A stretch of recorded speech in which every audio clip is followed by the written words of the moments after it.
Ahí va, 2 platos. Cuidado que quema de verdad. 2 platos también. Usted no guardaba su intimidad, ¿no quiere taparse? No tiene intimidad.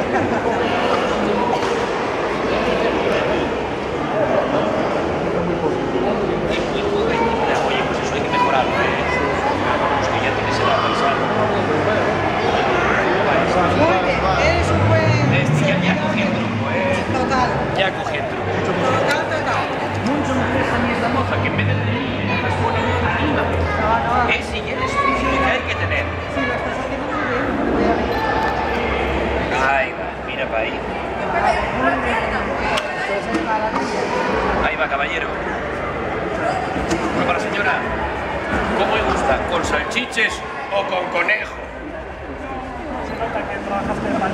Oh, yo trabajé mucho en un restaurante mítico de aquí que se llamaba El Albar. Un restaurante de cocina asturiana que cocinaba y... Bueno. Como cocinaba Santi, como cocinaba una niña, como es una tienda aquí, aquello y era un fermín. Ahí va. ¿2 más? Sí, señor. ¿Cómo te gustan los salchiches? ¿Sí?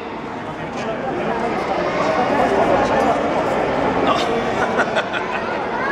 Desde luego, guaje, desde luego tienes una mala hostia.